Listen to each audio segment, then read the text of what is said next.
Sound is organized. Now, the Three Martini Lunch with Greg Columbus and Jim Geraghty. And my name's Greg Knapp. I am in for Greg Columbus. You can find out more about me and get a free gift at GregoryBKnapp.com. That's Gregory, B as in boy, KNAPP.com. I've actually got a new podcast that just launched. You can get it on Apple Podcasts. Just search my name. It'll pop right up.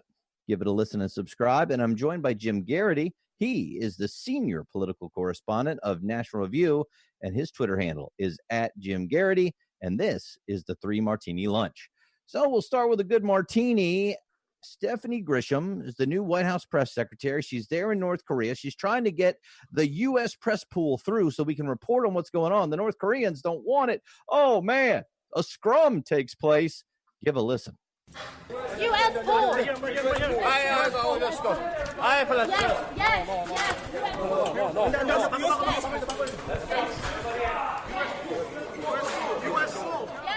What do you think, Jim?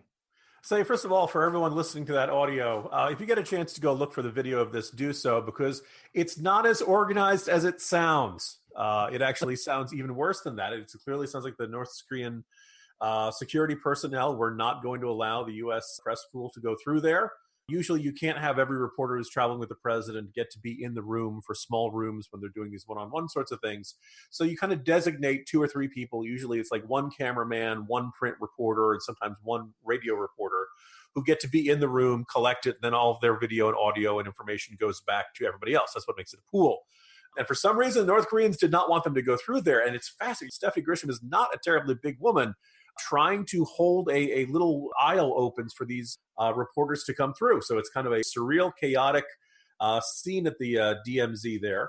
But this is getting Stephanie Grisham some high praise from the likes of Eric Wemple of the Washington Post and other folks who have not always been big fans of the administration, certainly have few nice things to say about Sarah Huckabee Sanders. And look, this is the job of the White House press secretary. This is to ensure on these international trips you're going to be dealing with hostile states that don't believe in freedom of the press and who simply aren't used to having reporters having access to these sorts of things. But it is a matter of U.S. policy that when there's a public event with the U.S. president, part of the White House press corps, the pool reporters get to go in there. So good for this, a rare situation in which, this administration and Trump calling him enemy of the people and all that stuff. Look, here she is fighting for access, fighting to make sure that this does get covered. Obviously, considering the importance of the visuals of this meeting, I'm sure she and the rest of the administration very much wanted the pictures and coverage of this to get out. But look, she got bruised apparently from that exchange, and so a little bit of kudos to her, and to say hopefully just recognize that for all of the occasional heated rhetoric that this administration does from time to time,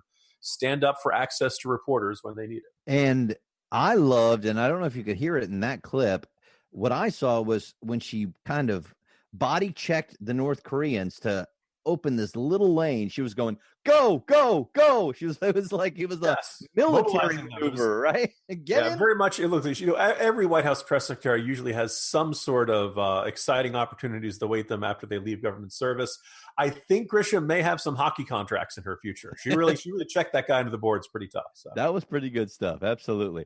All right. So that was martini number 1. And Jim has a sponsor for us. So if you're carrying revolving debt, that means you're not paying off your credit card every month, and you could be paying thousands of dollars in interest every year that you don't have to. That's why there's Lending Club. With Lending Club, you can consolidate your debt or pay off your credit cards with one fixed monthly payment. Since 2007, Lending Club has helped millions of people regain control of their finances with affordable fixed-rate personal loans. No trips to a bank, no high-interest credit cards. Just go to lendingclub.com, tell them about yourself, and how much you want to borrow. You pick the terms that are right for you. And if you're approved, your loan will be automatically deposited into your bank account in as little as a few days. Lending Club is the #1 peer-to-peer lending platform with more than $35 billion in loans issued. So go to lendingclub.com/martini. That's MARTINI. I really do hope you know how to spell martini by this point. Check your rate in minutes and borrow up to $40,000. Once again, that's lendingclub.com/martini. All loans are made by WebBank, member FDIC, equal housing lender. There you go. So you might need a martini before you call them, but hopefully afterwards you won't. That's how that works. All right. So martini number 2, we got a bad one here. We saw this was coming. Iran announced it. They are now saying, yep, we told you 10 days ago we were going to do this, and we are now surpassing the limits for enriched uranium that was in the Iran uranium deal. So is this something really unexpected? No. But who's going to stop them from just continuing to increase this, Jim? What happens next? Yeah, this is, as you said, this is a one we kind of had was coming down the pike, was very likely. Look, I've been a longstanding critic of the Iran deal. It did not include enough verification tools, enough verification processes.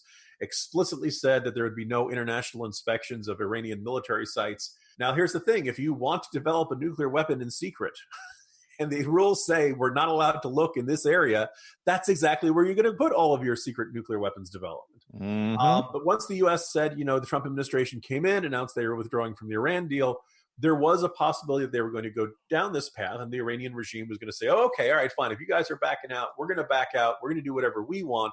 And now they've done this. And what's very clear is, look, we're trying to get as many sanctions on this regime as possible. You put as much pressure on Tehran, you get them back to the negotiating table, and then maybe you can negotiate a deal that actually has a robust inspection regime instead of one that says, okay, we're going to take your word that you're not developing a nuclear weapon, and we promise to not look over there. And oh, by the way, Iran has had plenty of secret nuclear facilities they've been building over the various years. Now, you can tell the Iranians are very much using the carrot and the stick. They're saying that this move is reversible, but if Europe doesn't take necessary action to uphold the other side of the deal, we will continue to reduce our commitment to the agreement. This is from the Islamic Republic News Agency. So basically, at the time, we're trying to get more European countries to put more sanctions on Iran. Iran is basically saying, hey, you put more sanctions on us, we're going to enrich more uranium. Again, if Iran is so quick to go to this tool, I think it indicates just how determined they are to have these stockpiles of uranium that can be used in nuclear weapons.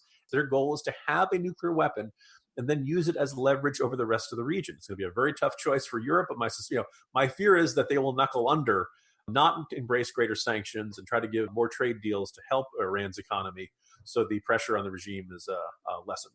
Wait a second. The Europeans caving in? No. Yeah.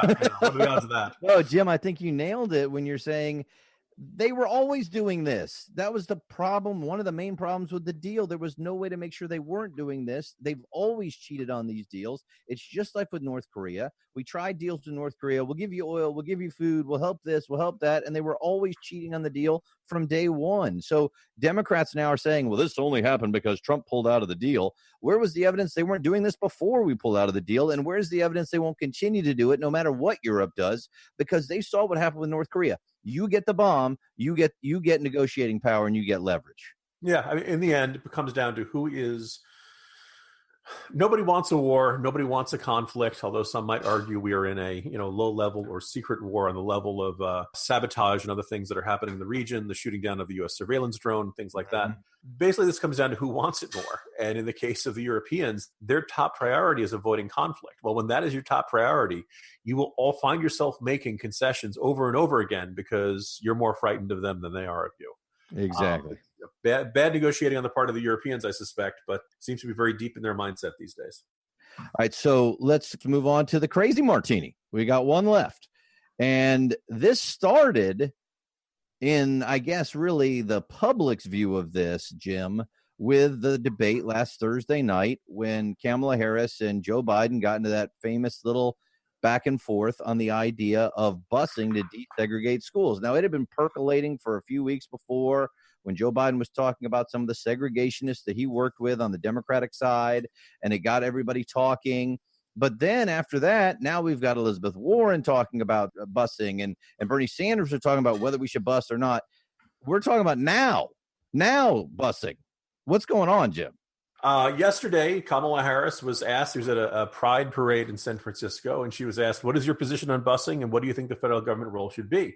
She said, I support busing. Listen, the schools of America are as segregated, if not more segregated today than I was in elementary school. I very much would dispute that. But Me too. We need to put every effort, including busing, into play to desegregate the schools. And why is desegregation important? Well, she goes into a bit about that. That's one small piece of the very big piece. And the questioner then asked, what is the role of the federal government? She says the federal government historically has a role to play in ensuring equality in America. She basically is indicating she supports the federal government forcing busing of school children in order to ensure sufficient integration and ensure sufficient diversity in schools. Now, this is all taking place with a remarkable oblivious as to why busing was very unpopular back in the 1970s. You could say, oh, this was a matter of a reflection of the racist attitudes at the time. But in fact, support for busing was fairly low amongst African Americans. I believe one poll by Gallup way back then had support down around 5%. This is not obviously a topic people haven't been discussing for a long time, but back in the 90s, there was a poll that put it all the way up to about 10 or 11% supported it. The vast majority of people did not like the idea of their kids being shipped halfway across town or all the way across town to a completely different school to hit some sort of artificial threshold of what kind of level of diversity there should be in that school. Now, I think most people would say, as strong supporters of school choice, if you want to send your kid to the school across the other side of town, that's great. You should have that choice. You should have that option. But the idea of the government telling you have to, and of course putting kids into different neighborhoods they're not familiar with, and all that, that parents don't like that, communities don't like that. The most fascinating person to say that to raise some objections to this is that notorious arch right-wing figure, Bernie Sanders, who said that busing is certainly an option that is necessary in certain cases, but is not optimal. Does anybody think it's a good idea to put a kid on a bus, travel an hour to another school, to another neighborhood that he doesn't know? That's not the optimal. What is the optimal is to have great community schools which are integrated. That's what I think most people want to see. That's what I want to see. And Jim, that's the tough thing, isn't it? Because I was defending Joe Biden on the idea that not everybody who was against busing in the 60s was a racist. And just as you pointed out, most people don't want their kid to be bused an hour. And then you've got the people that are like, I worked all my life to move to a neighborhood that had a good school. That's why I bought this house so my kids could go to the good school. And now you're going to ship my kid an hour away to a school that's not doing well? How is that fair? And that doesn't matter whether you're white, black, purple, or polka dot. That's how most people felt about that. But the other side is, well, then how do you desegregate? We're talking about the 60s. That's why it was such a very difficult thing. And then, of course, there were racists who just didn't want black kids in the white schools. So this question is still out there of, okay, how do you try to make it so that everybody has equal opportunity? And I think you nailed it with the vouchers, where you let people choose instead of forcing.